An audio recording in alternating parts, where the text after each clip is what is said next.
Hello everyone, welcome back to my YouTube channel function and emotions. I hope आप सब अच्छे नहीं है तो हो जाओ यार। सो गाइस, आज फाइनली सारे राज़ों से पर्दा उठने वाला है। सब कुछ आज का पार्ट में सॉल्व हो जाएगा, सारा मिस्ट्री खुल जाएगा, पूरा सच आपके सामने आ जाएगा। उसकी शुरुआत हम अभी से करते हैं, जहाँ पर यान ली विंग को अपने पास्ट का कुछ सच बताएगी। तो चलिए आगे बढ़ते हैं। लास्ट एपिसोड हमने छोड़ा था जब विंग रेडी था, खुद को रेडी कर चुका था सारी सच्चाई को जानने के लिए। वो जानना चाहता है कि आखिर ये सब कुछ गड़बड़ हुई कैसे। वो सच्चाई से नहीं भाग सकता। उसके मन में ये नहीं है कि उसे सच्चाई जाननी ही है, पर अभी यहाँ बैठे बैठे भी क्या करें, क्या कर सकते हैं।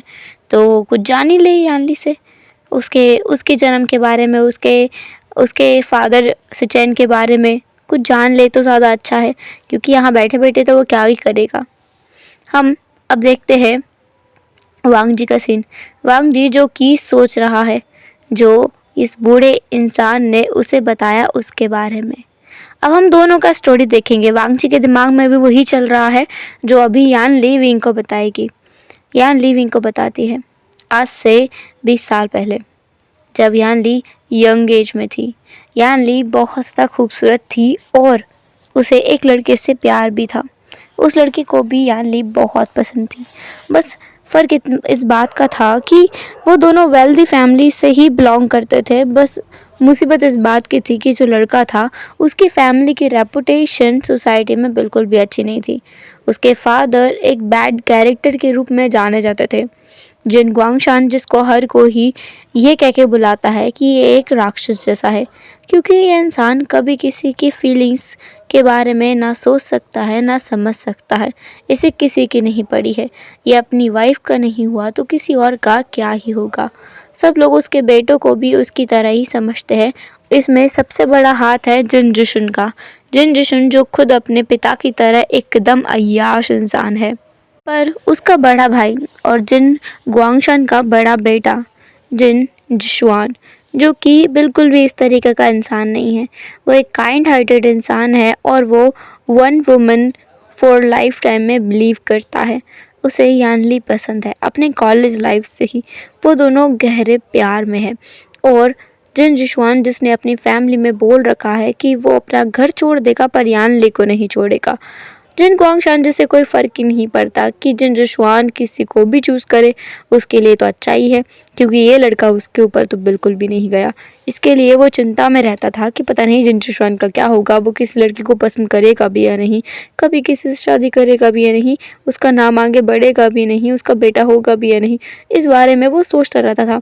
पर जब जिशुआन ने खुद ही कह दिया कि उसे एक लड़की पसंद है और वो उससे लाइफ टाइम के लिए शादी करेगा, अब इस बात के बारे में जिन गुआंगशन को बिल्कुल चिंता नहीं थी कि हाँ ठीक है, उसका बड़ा बेटा तो सेटल है। छोटा बेटा मक्कारी मारता घूमता रहता है, उसके बाप के पैसे उठाता रहता है और कुछ भी काम नहीं करता है। पर बड़ा बेटा काफ़ी ज़्यादा जिम्मेदार है। जिन जिशुआन और यानली की जोड़ी एकदम परफेक्ट थी।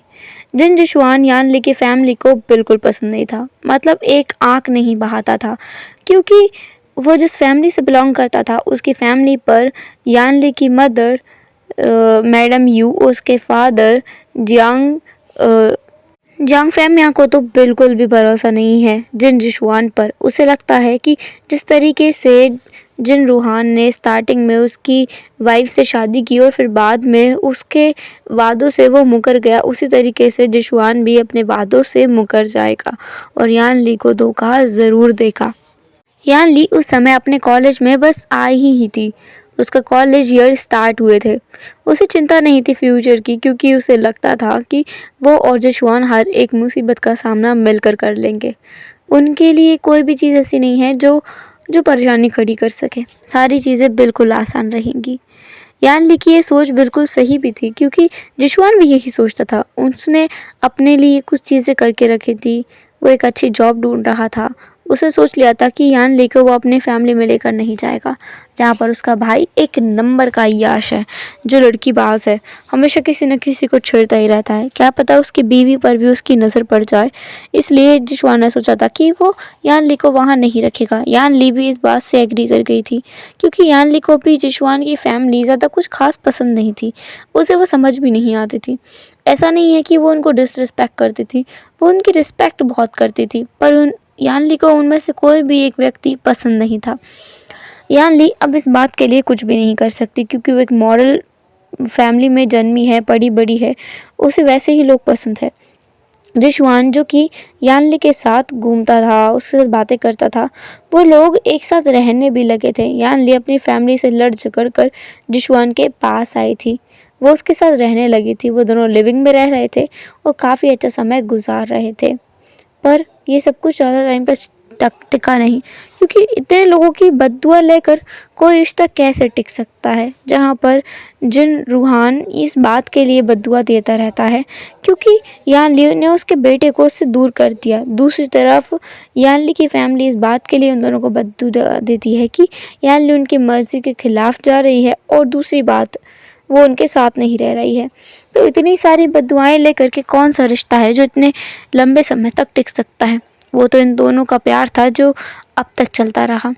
यान ली जो कि उस दिन बिल्कुल अच्छा महसूस नहीं कर रही थी, उसे कुछ अजीब लग रहा था, उसके मन में घबराहट हो रही थी और उसे कुछ भी समझ नहीं आ रहा था। उसे बिल्कुल अच्छा महसूस नहीं हो रहा था उस टाइम तक, जब तक वो उसने ये नहीं सुना कि जिशवान कहीं बाहर जा रहा है किसी काम से। यान ली ने जिशवान को रोकने की पूरी कोशिश की, पर जिशवान जिसने कहा कि ये काम बहुत ज़्यादा ज़रूरी है और वो किसी भी हाल में नहीं रुक सकता। वो अगर रुका तो बहुत सारी चीज़ें गड़बड़ हो जाएंगी, उसे जाना ही होगा। ये उसकी फैमिली का सवाल है। वो यान ली के साथ पक्का रहेगा, वो यान ली के साथ ही रहेगा, उसके साथ अपनी पूरी ज़िंदगी बिताएगा। लेकिन उसके परिवार ने उसे पाल पोस कर बड़ा किया है, उसकी माँ ने उसे जन्म दिया है, वो कैसे उनके एहसानों का बदला चुका सकता है। उसके परिवार को अभी उसकी ज़रूरत है और इसलिए जिशवान को जाना होगा। मन पर पत्थर रखकर यान ली ने जिशवान को जाने की परमिशन दी, पर जिशवान जिंदा नहीं लौटा, उसकी लाश लौटी, जिसे देखकर यान ली बहुत रोई थी। उसे देखने के बाद यान ली के मन से प्यार पर से भरोसा उठ चुका था। उसके मन में था ही नहीं कि इतने क्रूर लोग भी हो सकते हैं जिन फैमिली में, जो उसके उसके बिलव्ड पर्सन को ऐसे मार देंगे इस तरीके से। यान ली ने कभी ये नहीं सोचा था। यान ली जो बहुत ज़्यादा दुखी थी, उसकी फैमिली के पास वो लौट भी नहीं सकती थी, पर उसका बड़ा भाई चैंग जो कि उसके पास आया और उसे मना कर घर ले गया। घर जाने के बाद में सब लोगों ने उसे समझाया कि लाइफ इतनी जल्दी ख़त्म नहीं होती है और उसे इतनी हार नहीं माननी चाहिए। अगर यान ली लाइफ टाइम भी अकेले रहना चाहे तो भी वो उसका सपोर्ट करेंगे, कोई प्रॉब्लम नहीं है, बस यान ली दुखी ना रहे। यान ली को पूरी फैमिली ने मिलकर कंसोल करने की कोशिश की। पूरी फैमिली के साथ मिल करके यान ली जैसे थोड़ा अच्छा महसूस होने लगा।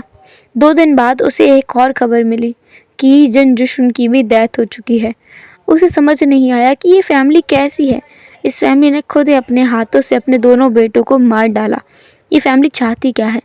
यान ली जिसे कुछ टाइम बाद एक और झटका मिला कि जो जिन जिशवान की मदर है उसकी भी डेथ हो चुकी है। ये सुनकर यान ली पूरी तरीके से टूट गई थी, क्योंकि यान ली उस पूरे फैमिली में एक ही इंसान जिसे पसंद करती थी, वो थी जिशवान की माँ। जिशवान की माँ के साथ उसका संबंध अभी भी बना हुआ था। वो उसके पास कई बार मिलने भी गई थी। इन 2 दिनों में वो उसके पास एक बार गई थी, उससे मिलकर भी आई थी, और दूसरे दिन उसकी मौत की खबर यान ली तक पहुंची। यान ली जो बहुत ज़्यादा दुखी थी, अब उसे समझ नहीं आया कि वो क्या करे, लेकिन उसकी तबीयत दिन ब दिन बिगड़ती जा रही थी। जब उसकी फैमिली वालों ने देखा कि यान ली की तबीयत बिगड़ रही है, तो वो उसे डॉक्टर के पास चेकअप कराने के लिए लेकर, और उन्हें सबसे बड़ा झटका तभी मिला कि यान ली प्रेग्नेंट है, वो भी 2 मंथ्स। ये सुनकर यान ली उसे समझ नहीं आया वो इस बेबी के लिए खुश हो या फिर दुखी हो, क्योंकि इस बेबी के आने से पहले ही इसके सर पर एक बोझ सा रख गया है कि इसने कितने सारे लोगों की जान लेने का भार अपने सर पे ले लिया है।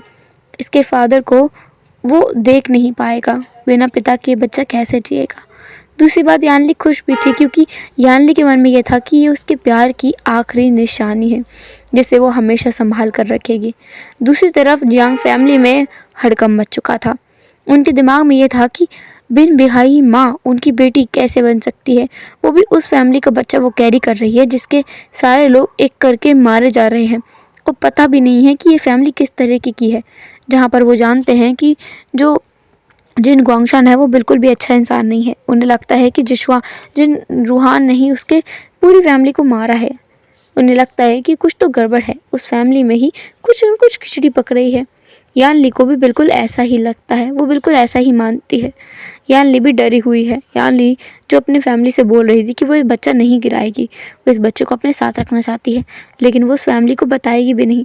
क्या पता वो हायर के चक्कर में उसके बच्चे को उससे दूर करते, क्योंकि उसकी फैमिली में तो कोई बच्चा ही नहीं है। ना ही जिशुआन की माँ बची है, ना जिशुआन और ना जिशुन, कोई भी नहीं बचा है। तो कैसे वो एक हायर ले सकते हैं। अब यानली है जिसके पास उनका ब्लड लाइन है, तो वो यानली को पक्का अपने साथ रखने की कोशिश करेंगे और यानली उनके साथ जाना नहीं चाहती। इस सोच के चलते जियांग फैमिली ने यानली की अरेंज मैरिज अरेंज की, जिसमें उन्होंने लांस को टारगेट किया। लांस का बड़ा बेटा लांस चेन, जिसका रिश्ता कई महीनों पहले यानली के लिए आया था। इस समय यानली ने उसके लिए मना कर दिया था क्योंकि वो जिशुआन के साथ थी, लेकिन अभी उसके पास कोई और रास्ता नहीं है। वो नहीं चाहती कि उसके बच्चे के बारे में किसी को पता चले, और लांस सबसे सेफेस्ट प्लेस होगा उसके लिए, क्योंकि लांस बहुत अलग तरीके का इंसान है। वो काइंड हार्टेड लोग हैं, बहुत अच्छे इंसान है। यानली की हड़बड़ी में शादी कराई गई। शादी के बाद कुछ दिन बाद, लगभग एक हफ्ते बाद, उसने सिचैन को ये न्यूज़ दी कि वो प्रेग्नेंट है। सिचैन, जिसे लग रहा था कि ये बच्चा उसका है, और वो बहुत खुश था। उसने यानली को सर आंखों पर बिठा कर रखा, हर पल उसे बिल्कुल अपने साथ रखा। लेकिन यानली जिसकी ये बच्चे की सच्चाई है ना, वो सिचैन का जो अंकल है उसको चल गया। उसका अंकल उस समय ज़िंदा था। उसको जब ये बात पता चला तो उसने यानली से बात की और उससे पूछा कि यानली ने ऐसा झूठ क्यों बोला। सिचैन जो इतना खुश है वो उससे झूठ क्यों बोल रही है। यानली डर गई थी और इसी डर के चलते उसने अपने घर पर ये बात बताई। उसके घर वालों ने कहा कि वो चिंता ना करे और वो अंकल से बात करे, अंकल समझ जाएंगे। यानली ने अंकल से बात की, अंकल समझ भी गए, पर वो यानली से बहुत उखड़े रहने लगे। यानली से वो बिल्कुल अच्छे से बात नहीं करते थे, और जब विंग का जन्म हुआ तब तो और बुरा हाल हो गया था। वो बिल्कुल भी यानली से बात नहीं करते थे और विंग को छूते तक नहीं थे। इस बात से यानली को बहुत दुख होता था। सिचन कैसे देखता रहता था कि यानली दुखी है।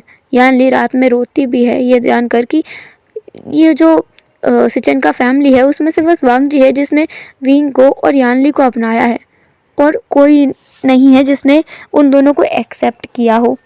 जब विंग 4 साल का था तब वांग जी को पता चला कि ये बच्चा उसके भाई का नहीं है, बल्कि ये तो किसी और ही इंसान का है जिसे उसका भाई रखे हुए है।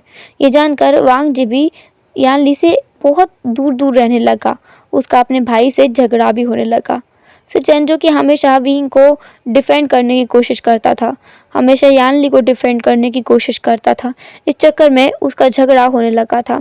इस बीच में उसका अंकल, जो कि 2 साल पहले ही गुजर गया था, मतलब जब विंग 1 साल का था तभी वो एक्सपायर हो गए थे।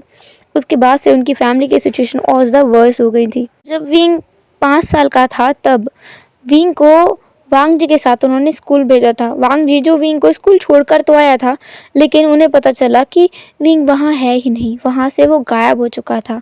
असल में वांग जी जब विंग को स्कूल में छोड़ गया था उसकी क्लास के अंदर, इसके बाद वो अपनी क्लास से लेने चला गया था। इसके बाद वांग जी जिसने पूरी जगह पर विंग को ढूंढा, पर विंग उसे कहीं नहीं मिला, वो गायब हो चुका था। विंग उसे कहीं नहीं दिखा तो उसने अपने घर पर भी बताया। इस बात के लिए सिचेन ने वांग जी को डांटा भी था। वांग जी उस समय तक काफ़ी मैच्योर इंसान था। उसकी एज उस टाइम पर 14 साल की थी और वो समझदार था। वांग जी अपने सीनियर हाई स्कूल में था और विंग अपने प्राइमरी स्कूल में था। विंग जो कि गायब हो गया था और वांग जी के साथ सिचेन का झगड़ा हुआ, और इस बात के चलते वांग जी ने अपना घर छोड़ दिया था। 14 साल की उम्र में ही वांग जी अलग रहने लगा था। और इस बात के लिए भी वांग जी हमेशा से यान ली को हेट करता हुआ आया कि अगर यान ली उनकी ज़िंदगी में नहीं आती तो उसका भाई और वो साथ में रह रहे होते, उनके बीच में कोई मिसअंडरस्टैंडिंग आती ही नहीं, वो हमेशा साथ रहते, उनके बीच कुछ भी गलत नहीं होता, कुछ भी ऐसा नहीं होता। विंग जो कि अभी बस बैठे बैठे सुन रहा था, उसने फिर पूछा, फिर मुझे गायब किसने किया था? मुझे तो कुछ भी याद नहीं है। यान ली ने कहा, मुझे भी नहीं पता तुम्हें किसने गायब किया था। पता चल जाए ना तो मैं उस इंसान को सच में बहुत बुरे से मारूंगी। मेरे बेटे को मुझसे इतनी छोटी सी उम्र में दूर कर दिया। विंगजिस ने फिर थोड़ा सा हेजिटेट करते हुए कहा, वैसे अच्छा ही हुआ। यान लीस ने कहा, हाँ? विंगजिस ने कहा, हाँ मतलब मैं आबाबों में पला बड़ा हूँ तो पैसे की वैल्यू समझ आऊँ। आज मैं खुद का बिजनेस रन करता हूँ और मुझे मेरा हस्बैंड भी तो मिला। अगर मैं आपके साथ रहता तो वो मुझे शायद पसंद भी नहीं करता और मैं सोचना भी नहीं चाहता कि वो मुझे पसंद नहीं करता। मुझे शायद उससे फिर भी प्यार हो जाता। फिर मैं क्या करता? यान लीजिस ने विंग की तरफ देखा और विंग के सर पे हिट किया और कहा, विंग पागल है, विंग का सच में कुछ नहीं हो सकता। विंग बिल्कुल अपने पिता की तरह है। उसका पिता भी इसी तरीके से पागल था यान ली के लिए, जिस तरीके से वो वांग जी के लिए पागल है। वांग जी विंग जिसने ये सुना ना तो वो क्यूरियस हो गया अपने पिता के बारे में जानने के लिए। तो वो और भी ज़्यादा क्वेश्चन करने लगा जिशुआन के बारे में। जिशुआन के बारे में क्वेश्चन करते हुए विंग जितना इंटरेस्टेड दिख रहा था यान ली उतना ही ज़्यादा इंटरेस्टेड दिख रही थी उसे बताने में। यान ली के लिए दो रीज़न है जिसकी वजह से वो विंग से इतना ज़्यादा ऑब्सेस्ड है और इतना ज़्यादा प्यार करती है। पहला रीज़न तो यही है कि वो उसके प्यार की आखिरी निशानी है और दूसरा वो उसकी माँ है। हमेशा माँ भावनाओं में रहती है। दूसरा रीज़न तो यही है। अभी हम देखते हैं वांग जी जो अपने दिमाग में सोच रहा है कि जिस बूढ़े इंसान ने उसे जो बताया वो उसने बताया कि जब वो उसका बेटा जिशुआन और यानली साथ रह रहे थे, एक दिन उसे एक कॉल आया था जिस कॉल में उसे थ्रेट किया गया था कि अगर उसने अपने बेटे जिशुआन को एक अननोन प्लेस पर नहीं भेजा अभी के अभी तो वो उसकी वाइफ को मार देगा और उसके छोटे बेटे की भी जान ले लेगा। उस टाइम पे जिन रूहान को कुछ और जिन गोंगशन को कुछ और नहीं सूझा तो उसने अपने बेटे को कॉल लगा दिया और यही उसकी सबसे बड़ी गलती थी। जिन रूहान उस टाइम पे नशे में धुत था, उस पर ड्रग्स का नशा हो चुका था और वो कुछ करने की हालत में था नहीं, तो उसे इस बात का सहारा लेना पड़ा। अदरवाइज तो वो खुद ही उस इंसान के लिए काफ़ी रहता। इसके बाद उस इंसान के पास उसने अपने बेटे को भेज दिया था। इसके बाद उसके पास बस ये खबर आई कि उसके बड़े बेटे जिशुआन को मार दिया गया है। कुछ टाइम बाद उसके छोटे बेटे जिशुन को भी मार दिया गया। उसके कुछ दिन बाद जो उसकी वाइफ को लौटाया गया था, उसकी वाइफ भी पता नहीं अचानक कैसे उसकी भी डेथ हो गई। और जो जिन गुआंगशान था वो पहले बिल्कुल अच्छा था। उसके पैर में भी किसी ने कुछ कर दिया जिसकी वजह से वो पैरालाइज हो गया और कभी भी ठीक नहीं हो पाया, वो चल भी नहीं पाया। जब जिन गुआंगशान ने इस बात की तहकीकात की कि ये सब कुछ किया किसने और क्यों किया, तब उसने जो पता लगाया उसके बाद वो बस भौचक्का हो गया। वो कुछ रिएक्ट नहीं कर पाया, वो समझ नहीं पाया कि ये सब कुछ हुआ कैसे और किया ही क्यों गया। वो बिल्कुल नहीं समझ पाया। इसके बाद लगभग 5 साल बाद उसे अचानक ही पता चला कि उसके बेटे का भी एक बेटा है जो यान ली बिना बताए अपने साथ ले गई थी, जो कि लांस के पास है। और जब जिन गुआंगशान ने उस बच्चे के बारे में पता करने की कोशिश की तो पता चला कि लांस ने उस बच्चे को खो दिया है।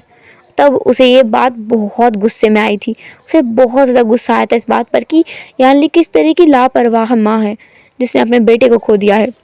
वांग जी ने खुद भी उन चीज़ों को देखा कि किसने उन तीनों को मरवाया था, जिशुन को, जिशुआन को, इन सबको करवाया था। उसने देखा और जिसके बारे में उसे नाम पता चला वो बस सोच नहीं सकता था कि ये इंसान ऐसा कुछ कर सकता है। वांग जी यही सोचते सोचते कार ड्राइव करता है, तुरंत अपने पुश्तैनी घर पहुंचता है। वहां पहुंचकर वो बिना कुछ कहे कार का दरवाज़ा खोलता है और भागते हुए अंदर जाता है। अंदर जाकर वो देखता है कि सिचेन सोफे पर बैठा है, वो कुछ पेपर वर्क कर रहा है। जैसे ही सिचेन ने वांग जी को देखा उसने कहा, वांग जी तुम आ गए, मैं बस उन्हें ढूंढ ही रहा हूँ। मैंने बहुत कोशिश की पर वो दोनों मिल ही नहीं रहे हैं।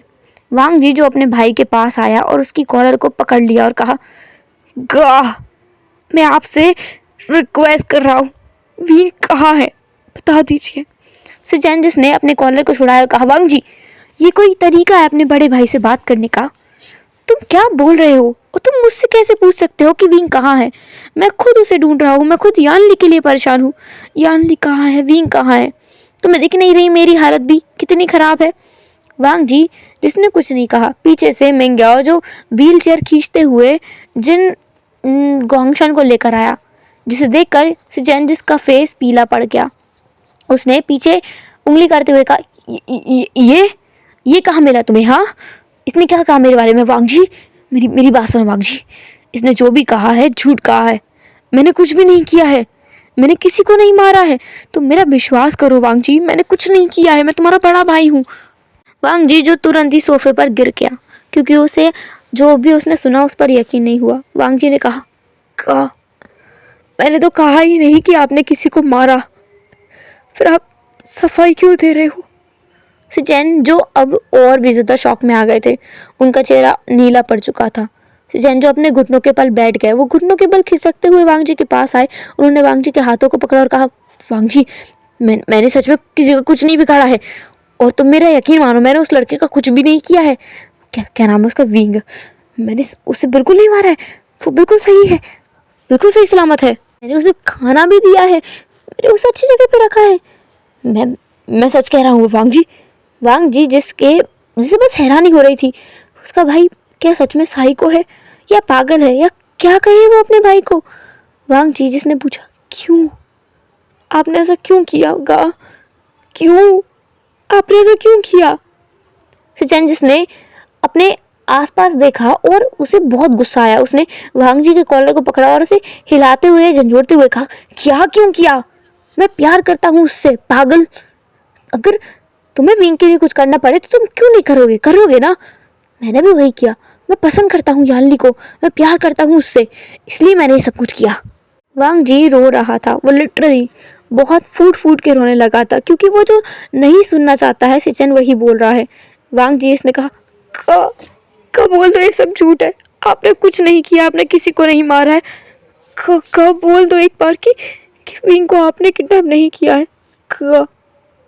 एक बार बोल दो आपने किडनैप नहीं किया ना उससे। मैं मान लूंगा आपने नहीं किया है, बोलो ना। स्टैन जिसने वांग जी के फेस को अपने पाम में लिया और कहा, मैं ऐसा नहीं कह सकता वांग जी, नहीं कह सकता। मैंने मैंने मैंने कुछ गलत नहीं किया है। मैंने यानली को पाने के लिए वो सब कुछ किया था।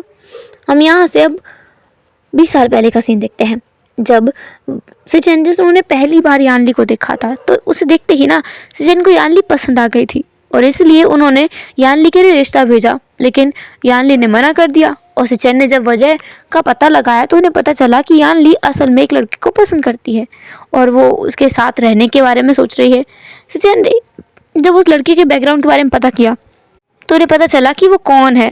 सिचेन यानली से उस समय तक ऑब्सेस्ड हो चुका था। उसे यानली इतनी पसंद थी कि वो उसके लिए कुछ भी कर सकता था। वो बस मौका ढूंढ रहा था कि किस तरीके से वो इन सबको फंसाए। उसे वो मौका मिला भी। उसने एक दिन चुना जिस दिन उसने जिशन को और उसकी मदर को किडनैप कर लिया, और उसने उसी दिन को चुना जिस दिन जिन गुआंगशान पूरी तरीके से नशे में धुत था।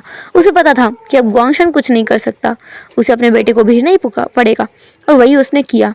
उस टाइम पे सिचेंजिस ने ये कहते हुए कि वो उन तीनों को बिल्कुल भी दर्द नहीं होने देगा, ऐसी मौत देगा, ये कहकर उसने डायरेक्ट जिशुआन के बिल्कुल सर पर गोली मार दी थी। जिशुन के साथ भी उसने यही किया था। जिशुन के साथ उसने थोड़ा और किया था, उसे तड़पाया था, क्योंकि जिशुन की गंदी नज़र यानली पर थी और सिचेन ऐसा बर्दाश्त नहीं कर पाया, तो उसने उसे थोड़ा तड़पाया था। और उसकी मदर को उसने कुछ तरीके की मेडिसिन दी थी, जिसके बाद उसने उस मेडिसिन के असर से वो भी मर गई थी। उन्हें मतलब जो जिशुआन की माँ है, उन्हें नहीं पता था कि आखिर क्या हुआ है, उसके बेटे को किसने मारा है, क्योंकि उन तीनों को लांस जन ने बिल्कुल अलग अलग रखा था, दूर दूर रखा था। उन्होंने उसकी माँ को इसलिए मारा क्योंकि उसकी माँ ने सिचेन का चेहरा देख लिया था और कहीं वो यानली को किसी दिन बता ना दे कि वो सिचेन था जिसने जिशुआन को मारा, इसलिए उसने उसे भी मार दिया। और गुआंगशान को उसने पैरालाइज किया, उसकी हालत ख़राब की इसलिए क्योंकि वो चाहता था कि गुआंगशान को ये पता चले लांस बहुत ख़तरनाक है और सिचेन सबसे ज़्यादा खतरनाक है, तो लांस से दूर रहे। और वो बहुत खुश था फिर यानली से शादी करने के बाद। जब उसे पता चला कि यानली प्रेग्नेंट है, उसे बहुत खुशी हुई थी। उसे सच्चाई तब पता चली जब एक टेस्ट में उसे पता चला कि वो कभी पिता बन ही नहीं सकता, उसके अंदर वो पावर ही नहीं है कि वो किसी लेडी को प्रेग्नेंट कर सके। तब उसे पता चला कि ये बच्चा उसका नहीं है, उसका विंग का ब्लड टेस्ट कराने के बाद, डीएनए टेस्ट कराने के बाद पता चला कि ये बच्चा जिशुआन का है। या अब ना सिचेन को उससे भी नफरत होने लगी थी, उसे वो बिल्कुल अच्छा नहीं लग रहा था। उसे ऐसा लग रहा था कि ये बच्चा क्यों है उसकी ज़िंदगी में, नहीं होना चाहिए था। इसलिए उसने उस 5 साल के नन्हे से बच्चे को स्कूल से अगवा करके और एक एक्सपेरिमेंटल लैब में भेज दिया था, जहाँ पर उससे साफ साफ कहा गया था डॉक्टर से कि इसकी याददाश्त पूरी तरीके से रेस कर दो और इसे कहीं ऐसी जगह पे छोड़ दो जहाँ से कभी वापस ना आ पाए। पर हाँ, ये मरना नहीं चाहिए क्योंकि इसमें यानली का अंश भी है, तो वो इसे मरना नहीं चाहता, लेकिन हाँ ये सफ़र करना चाहिए क्योंकि इसके अंदर उसके राइवल जिशुआन का ब्लड भी है। उसके बाद से चैन जिसने काफ़ी लंबे टाइम तक विंग के ऊपर नज़र रखी कि विंग किसी भी तरीके से उसके किसी भी फैमिली मेम्बर को ना मिल पाए, ना ही वो जिन्स के पास पहुंच पाए और ना ही लांस के पास पहुंच पाए। उसने उसे अनाथ आश्रम में छुड़वा दिया था, जहाँ पर वो कुछ डोनेशन भी दिया करता था। मतलब सिचेन को पता था कि विंग कहाँ पर है, पर उसने कभी यानली को नहीं बताया। यानली जो तड़पती थी विंग के लिए, रोती थी, दिन रात बिलखती थी, पर सिचेन विंग को उसके पास नहीं लाना चाहता था। उसके पीछे भी कई सारे रीजंस थे। पहली बात तो सिचेन ने अपने मन पर पत्थर रख लिया था ये जानने के बावजूद कि विंग जिशुआन का बेटा है, पर वो इस बात को डिनाई नहीं कर पाया कि यानली सिचेन से भी ज़्यादा विंग से प्यार करती है। वो विंग को अपने पहले प्यार की निशानी के रूप में देखती है, क्योंकि विंग अक्सर सिचेन को डांट दिया करती थी, उससे लड़ जाया करती थी और उनके बीच में अक्सर विंग को लेकर झगड़े हुआ करते थे। यान ली जब उसे पता चला कि सिचेन को पता है कि जो विंग है वो उसका खुद का ब्लड नहीं है, तो उसे डर लगने लगा कि कहीं सिचेन उसके बेटे को उससे दूर ना कर दे, तो इसलिए और वो विंग के लिए ओवर प्रोटेक्टिव हो गई। वो अपने हस्बैंड के प्रति सारे ड्यूटीज को भूल गई थी। वो विंग के साथ में अलग रूम में सोने लगी थी। इस बात ने और ज़्यादा ट्रिगर कर दिया था सिचेन को। हमेशा वो सिचेन से उखड़े उखड़े रहने लगी। वो उनसे बिल्कुल बात नहीं करती थी, बात बात पर कहती थी कि डिवोर्स दे दो मैं चली जाऊंगी, डिवोर्स दे दो मैं चली जाऊंगी। इस बात से और सिचेन हर्ट हो गया था। इसके लिए उसको लग रहा था कि अगर विंग उससे दूर हो जाए यानली से, तो यानली का पूरा फोकस सिचेन के ऊपर आ जाएगा, और हुआ भी वही। विंग को दूर करने के बाद पूरा फोकस यानली का सिचेन के ऊपर आ गया था। सिचेन जिसे अपने भाई से बहुत प्यार है, बहुत ज़्यादा प्यार है, उसे बर्दाश्त नहीं हुआ कि विंग की वजह से उसका भाई उससे दूर हो गया, लेकिन वो अब कुछ कर भी नहीं सकता था उसके भाई पर। वो बस नज़र रखता था दूर से, लेकिन कुछ टाइम से वो ना तो विंग के ऊपर और ना ही वांग जी के ऊपर नज़र रख रहा था, क्योंकि यानली की हेल्थ ख़राब रही थी। यानली के ऊपर पूरा फोकस सिचेन का था, इसकी वजह से वो विंग और वांगची के ऊपर ध्यान नहीं दे पाया, और उसी टाइम पर वो दोनों एक साथ मिल गए और वो सारी गड़बड़ हो गई। और जब सिचेन को पता चला कि उसके भाई ने क्या कर दिया है, उसने किसको किसको अपना हस्बैंड चुन लिया है, क्योंकि वो शादी वाले दिन ही उसने विंग को देखा था। पहली नज़र में तो सिचेन ने विंग को नहीं पहचान पाया, पर सेकंड टाइम में वो पहचान गया था। पर अब वो कुछ नहीं कर सकता था, लेकिन वो इस बात के लिए तसल्ली भी रख रहा था कि यानली उतना फोकस नहीं कर रही है विंग पर जितना वो पहले कर रही थी, क्योंकि यानली को पता नहीं था कि वो असल में कौन है। और सिचेन मिस्टर शिन को ढूंढ रहा था, इसलिए नहीं क्योंकि उसे जानना है कि विंग कहाँ था, बल्कि इसलिए ताकि वो किसी और को बता ना दे कि विंग कहाँ है। मिस्टर शिन को ही तो उसने भेजा था विंग को एक उसमें अनाथालय में करने के लिए, ऑर्फनेज में भेजने के लिए। पर सिचेन को भी कहाँ पता था कि मिस्टर शिन ने भी विंग को खो दिया है, लेकिन सिचेन ने नहीं खोया था। सिचेन ने उसे फिर से ढूंढा था और उसे एक अनाथ आश्रम में भेज दिया था। अभी जो सिचेन है वो विंग से उतना नफरत नहीं करते। उसके 2 रीज़न थे। पहला रीज़न ये कि यानली उसकी माँ है ये जानने के बाद भी विंग उसके साथ नहीं रहा, बल्कि उससे दूर चला गया। बस उसे दुख इस बात का है क्योंकि यान ली विंग को सोच सोच कर रोती रहती थी। हालांकि इस बात की वजह से वो सिचन के करीब भी बहुत आई थी और उससे एक लौती रिक्वेस्ट उसने ये की थी कि वो बस विंग के करीब होना चाहती है। वो विंग से बातें करना चाहती है। वो चाहती है कि विंग उसे माँ कह के बुलाए। बस सिचन ये सोच रहा था और कुछ भी नहीं। इसके अलावा उसे इस बात की भी तसल्ली थी कि उसके भाई के पास कोई तो है जिससे उसका भाई प्यार कर सकता है, जिसके साथ वो रह सकता है। और वो विंग है तो विंग कभी भी यानली के पास ज़्यादा नहीं मंडराएगा क्योंकि वांग जी उससे ऑब्सेस्ड होगा जिस तरीके से सिचन है, क्योंकि हैं तो वो दोनों एक दूसरे का ही ब्लड ना। पर अभी भी सिचन यानली से ऑब्सेस्ड है।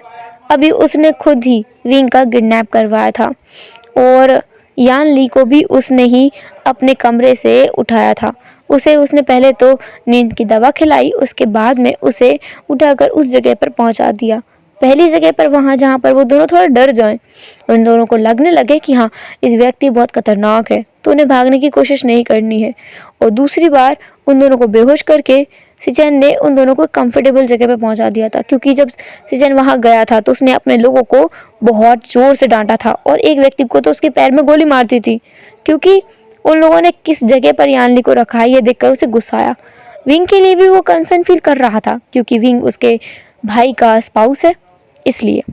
और इसलिए भी क्योंकि ना विंग के अंदर जो अंश है उसमें यानली का अंश है, यानली भी कहीं ना कहीं है ना, क्योंकि विंग भी यानली का अंश है। दूसरी बात, वांग जी वो उसका बेबी है। स्पेशली वांग जी की वजह से सिचन विंग को पसंद कर रहा है, विंग को झेल रहा है। विंग उसे अभी भी पसंद नहीं है। खैर उन दोनों के लिए उसने एक बहुत अच्छा इंतज़ाम किया था। उन दोनों को वहाँ पर उसने शिफ्ट किया था, वो भी अपने हाथों से। सिचन जो यानली को भी अपने हाथों में उठा कर ले गया था और विंग को भी। उसने किसी और को उन दोनों को टच भी नहीं करने दिया था। वो विंग को पसंद नहीं करता पर वो किसी और को विंग को टच भी नहीं करने देगा, ना उसने तब करने दिया था और ना वो अब करने देगा। हेलो एवरीवन, तो कैसे रहा आज का पार्ट? आज सारा मिस्ट्री खुल चुका है, आपको मेन विलन ये कहो मेन जो कल्प्रिट है उसके बारे में पता चल चुका है। तो अब बाकी स्टोरी बचा है एक एपिसोड का, तो जो हमारा हो जाएगा 1 या 2 एपिसोड में हो जाएगा कंप्लीट। फिर मिलेंगे नेक्स्ट एपिसोड में, तब तक रिटायर के बाबा अपने ख्याल रखना, बाय बाय।